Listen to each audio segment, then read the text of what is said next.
Et puis, si on regarde la mur ici, on voit un papier qui semblerait être original. Okay? Ça ici, c'est le plâtre original. Et puis, si tu regardes ici, on voit l'épaisseur qu'ils ont rajouté, disons, au plâtre original. Ça fait que je comprends peut-être pourquoi que la maison s'est enfoncée un peu. Ils lui ont mis tellement de poids avec tout ce revêtissement-là que ça lui a causé des problèmes. La restauration de la maison de rue des Chambeaux est entamée depuis plus de 2 mois. Et les découvertes qu'on y a faites jusqu'à présent ont permis de constater l'ampleur de la transformation qu'elle a subie depuis sa construction en 1904. Ici, ça avait été tout refait, disons, et c'est là qu'on a retrouvé l'escalier, ou l'endroit où était l'escalier. Alors, l'escalier doit monter comme ça ici, jusqu'à environ cette hauteur, et ensuite d'autres marches qui montent à l'étage. Roger Robidoux est gérant du projet de restauration de la maison Gabriel Roy. Chaque jour, un autre morceau du casse-tête tombe en place. Pour le plancher, c'est là qu'on est en train de vraiment essayer de mettre les choses ensemble parce qu'il faut trouver où allait le poêle. Et puis quand on commence à regarder, il y a différents éléments comme ça ici où ça semblerait avoir une brûlure de quelconque.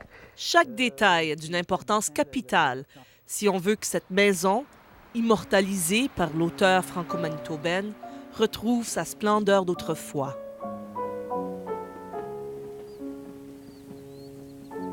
Nous vivions comme à la campagne en ce temps-là, rue des Chambeaux. À l'est de chez nous, il y avait une étendue en culture, puis un espace en broussailles. Le blé ayant atteint sa pleine hauteur, je n'avais plus à m'agiter pour être heureuse. Heureuse sans comprendre pourquoi. Heureuse comme on l'est quand on est jeune et aussi moins jeune. Par le simple fait d'être en route, que la vie change, va changer, que tout se renouvelle. Je pense que pour tout écrivain, les lieux de son enfance, c'est absolument fondamental, surtout un écrivain du type de Gabriel Roy. Moi, je dirais, ce qui est très frappant, c'est que c'est beaucoup plus tard dans sa vie, après qu'elle aura quitté la rue des Chambeaux, après qu'elle aura quitté le Manitoba, qu'elle va en quelque sorte découvrir à quel point ces lieux l'ont marqué, non seulement les lieux, non seulement la géographie, mais aussi le milieu humain, le milieu social dans lequel elle a vécu. Et c'est beaucoup plus tard, non pas par regret, non pas par remords quelconque, mais par une sorte de volonté de retrouver ses propres racines qu'elle va recomposer le paysage de rue des Chambeaux et de sa maison. Si Gabriel Roy a mis du temps à reconnaître l'importance de ses premières expériences au Manitoba, le Manitoba français a été lent aussi à reconnaître la portée de son œuvre et la valeur historique de l'endroit où elle est née. Quand je suis arrivée au collège en 1970, la plupart des étudiants ne connaissaient pas Gabriel Roy, puis où était la maison de Léon Roy. Annette Saint-Pierre, une des premières à écrire une thèse de maîtrise sur l'œuvre de Gabriel Roy, s'empresse de mettre sur pied un cours de littérature de l'Ouest canadien. Elle rêve aussi de restaurer la maison de l'auteur. Alors, quand Gabriel Roy a su que je voulais faire quelque chose pour la maison, elle m'a écrit une lettre me disant « De grâce, n'en faites rien, j'ai assez de soucis. » Elle n'était pas du tout d'accord, c'est parfaitement normal. Elle était en vie, c'était une façon un peu de l'enterrer, d'une part. D'autre part, je pense qu'elle aurait été peut-être un peu réticente au fait d'associer à cette maison son nom seul. Si Mariana n'avait pas été vivante à ce moment-là, elle n'aurait peut-être rien dit. Mais Mariana étant vivante, Mariana avait aidé beaucoup pour payer les impôts fonciers de cette maison-là. Puis, selon Mariana, il ne fallait pas appeler cette maison-là la maison Gabriel Roy, mais la maison du père plutôt. Devant la désapprobation de Gabriel Roy et de sa sœur aînée, Annette Saint-Pierre baisse les bras. Il lui faudra attendre 30 ans avant de voir réaliser son rêve. Ce qui me fait bien peur avec les subventions, c'est que... Ils n'étaient pas très nombreux hier soir au Collège de Saint-Boniface à discuter de l'avenir de la maison de Gabriel Roy. En 1994, un comité ad hoc de la Chambre de commerce de Saint-Boniface est formé pour encourager le développement économique et le tourisme à Saint-Boniface. La maison Gabriel Roy semble être un projet tout désigné. Lors de cette réunion, on parle de l'achat de la maison et de l'importance d'agir dans le plus bref délai. Une des choses qui nous a pressés à prendre possession, c'est l'entrepreneur voulait carrément commencer à détruire, si tu veux, de l'intérieur pour rentabiliser davantage l'édifice. Ça, c'est crucial, parce que là, ça veut dire que déjà, il y avait eu beaucoup de changements à l'intérieur, et puis on risquait d'avoir trop de changements pour que l'édifice vaille la peine de vraiment restaurer. Et il faut aussi refaire l'escalier. À cette époque, il ne reste plus que le squelette de la résidence de la famille Roy, le nouveau propriétaire l'ayant converti en maison de location avec 4 logements.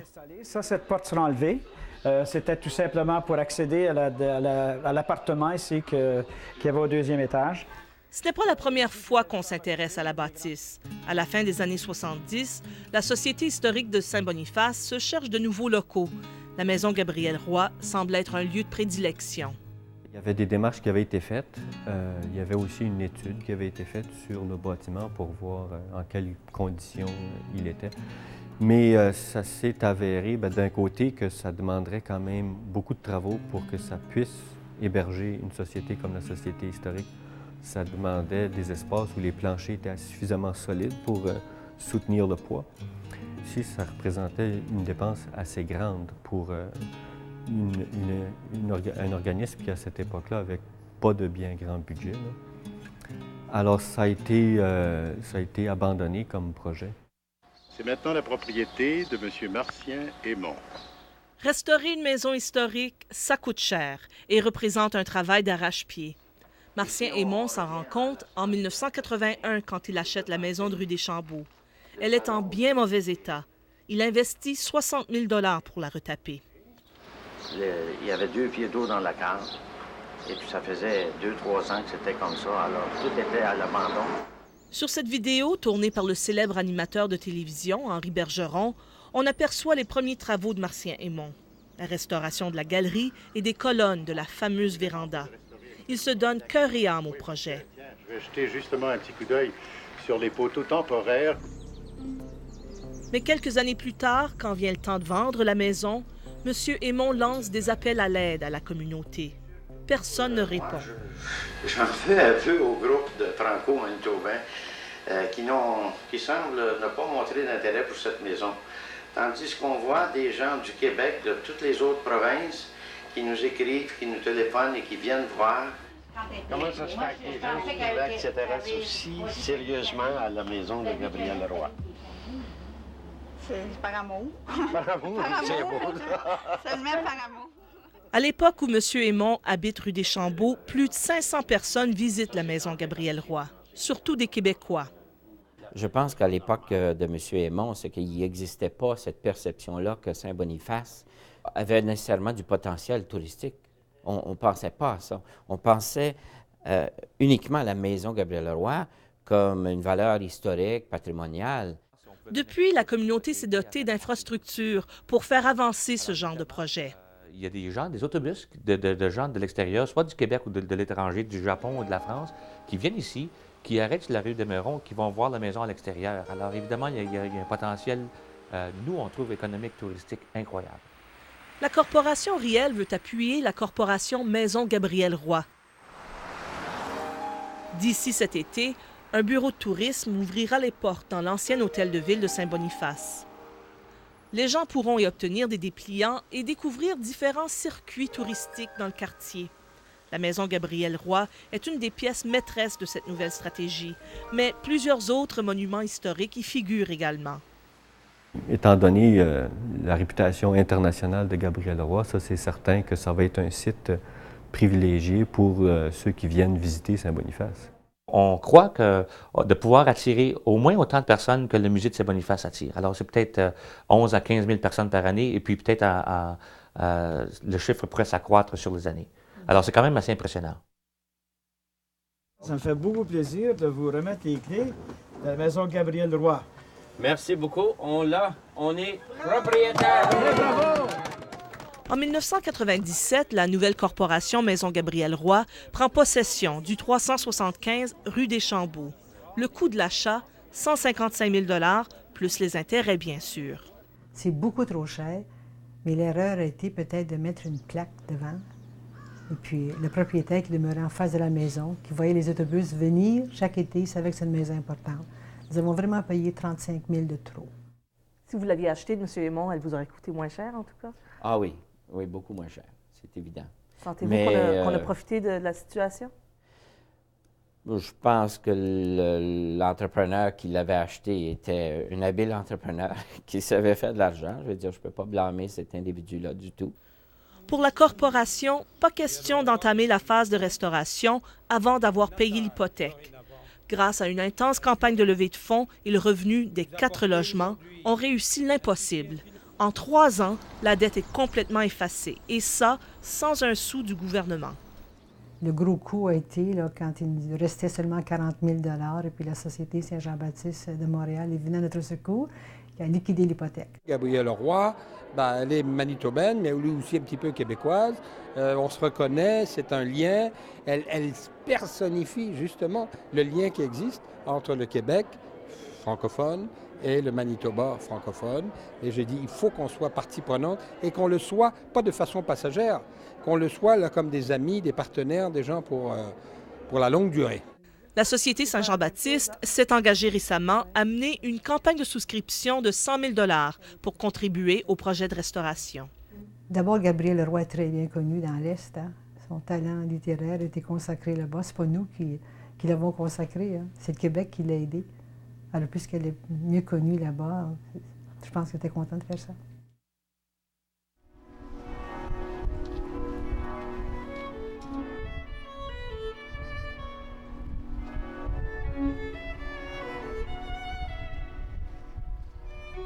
C'est ici à Québec que Gabrielle Roy a vécu pendant une grande partie de sa vie et qu'elle a écrit la majorité de ses romans. C'est pendant ces années aussi que les Québécois se l'ont un peu approprié et que les Manitobains, eux, l'ont oublié. Si au Manitoba, on commence à peine à exploiter la valeur touristique de la vie et de l'œuvre de Gabrielle Roy, ce n'est pas le cas à Québec. Ici, on retrouve depuis longtemps plusieurs signes de son long séjour dans la ville historique. Cette plaque commémorative, aussi petite soit-elle, indique où l'auteur a passé les 30 dernières années de sa vie. En 1983, l'année de son décès, la ville honore sa mémoire en baptisant de son nom la Bibliothèque de Québec. À l'intérieur, ce présentoir rappelle les moments marquants de sa carrière. Et ce fameux portrait de l'artiste Jean-Paul Lemieux occupe une place importante au rez-de-chaussée de l'édifice. Gabrielle Roy passe de nombreux étés dans cette petite maison juchée sur le bord du fleuve Saint-Laurent, à Petite-Rivière-Saint-François. Elle y puise de l'imagination pour bien des romans. Le Fonds Gabrielle Roy s'en occupe aujourd'hui. Chaque année, on invite un écrivain à venir y passer la période estivale. Un ami de Gabrielle et de son mari Marcel se rappelle bien du lieu de vacances. C'était des journées de soleil, de fleurs. C'était toujours beau. C'est un lieu spécial? Ah oui, c'est privilégié. Hein? Et on est sur le balcon, là, sur la galerie, là, puis on entend parler les gens qui sont sur les bateaux. Michel Champagne croit que Gabrielle Roy aurait préféré que sa maison d'été soit un lieu de création plutôt qu'un musée. Qu'est-ce qu'elle penserait, vous pensez, de la maison Gabrielle Roy à Saint-Boniface? Est-ce qu'elle serait mal à l'aise avec ça? Non. On lui aurait dit ça de son vivant.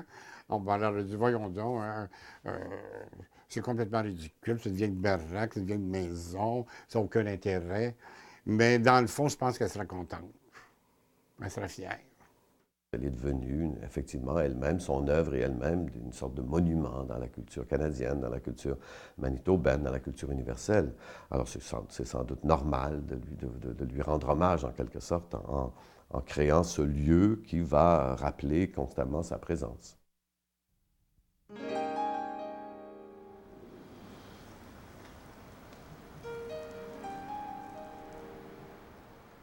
Vous avez vu grandir ce quartier-ci? Vous avez vu monter les maisons une après l'autre? Ah oui, absolument.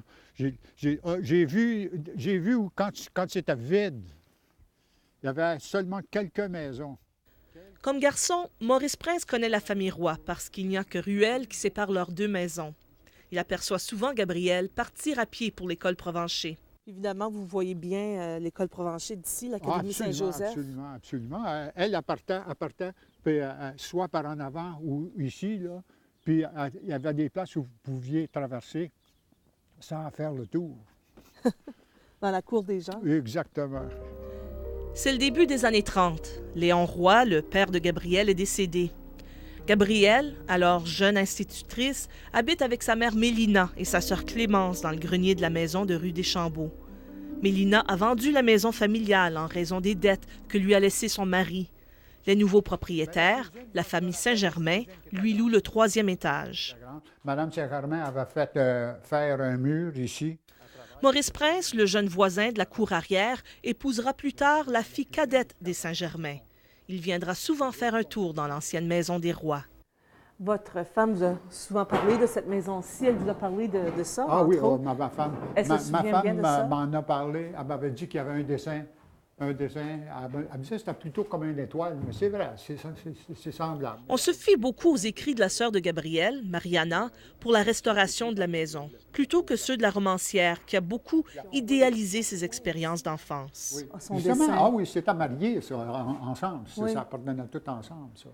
Ces livres sont très importants pour nous parce qu'elle était une bonne fouineuse, elle était bonne en histoire. Tout ce qu'elle dit, Mariana, c'est vrai. Tout ce que j'ai lu là, pour les recherches que j'ai faites pour la maison, c'est vrai. Je donne un exemple seulement. Quand elle décrit le salon, elle dit que les murs sont beiges et puis ils sont décorés en noir. Bien, en défaisant les faux plafonds, on a bien vu le mur beige et puis les décorations faites à la main. Mariana a pratiqué une écriture beaucoup plus historique, si l'on veut, documentaire. Elle a fait la petite histoire du vieux Saint-Boniface, de la rue des Chambeaux, de la petite poule d'eau, etc. Gabrielle Roy est un écrivain, c'est une romancière. Ce qui importe d'abord et avant tout, ça n'est pas la reconstitution exacte et précise des faits et des choses, mais c'est la signification des choses. Et tout à coup, sur le pont, maman me dit qu'elle aimerait pouvoir aller où elle voudrait, quand elle voudrait. Maman me dit qu'elle avait encore envie d'être libre. Elle me dit que ce qui mourait en dernier lieu dans le cœur humain, ce devait être le goût de la liberté. Que même la peine et les malheurs n'usaient pas en elle cette disposition pour la liberté. Maman me parlait assez souvent de telles idées. Peut-être parce que j'étais trop jeune pour trouver cela mal. Peut-être aussi n'avait-elle personne d'autre que moi à qui les dire.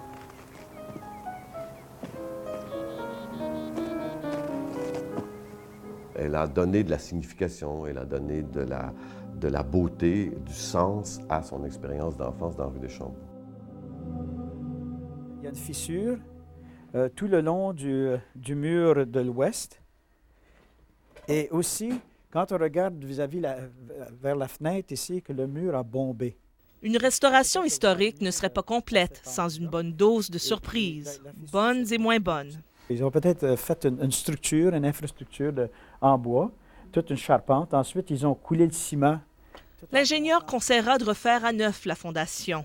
Il faudra soulever complètement la maison, des travaux qui vont non seulement retarder le projet, mais qui pourraient coûter plus de 125 000 $. Un dur coup pour le budget de 300 000 $ prévu pour la restauration. Mais Annette Saint-Pierre croit que ça en vaut le prix. Au rez-de-chaussée, on veut faire exactement là, tel quel, remettre ça tel quel. Salon, salle à manger, vestibule, et puis le bureau de M. Roy. Moi, j'ai hâte de voir le bureau de M. Roy. On dit qu'il avait lancé un grand portrait de Sir Wilfrid Laurier. Il y avait des cartes géographiques, hein, parce que c'est lui qui plaçait les colons partout. La cuisine d'été, dont Gabrielle parle beaucoup. Puis au premier étage, il y a 4 chambres à coucher. Alors, on pourrait certainement en consacrer une à Mariana. Le grenier et la fameuse lucarne donnant sur rue des Chambeaux seront consacrés au célèbre auteur. Ainsi, j'ai eu l'idée d'écrire. Quoi et pourquoi, je n'en savais rien. J'écrirais. C'était comme un amour soudain qui d'un coup enchaîne un cœur. C'est vraiment un fait simple, aussi naïf que l'amour. Il est beau. Ça, je veux les faire encadrer aussi.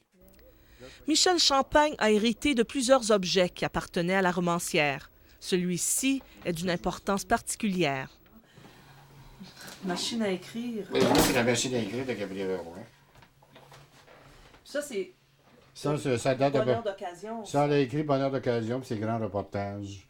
Puis comme j'avais pas de dactylo, elle a dit, ma vieille dactylo, la veux-tu? Puis elle me l'a donné. Vous en êtes servi? Oh, je m'en suis servi. J'ai tapé quasiment un dictionnaire dessus.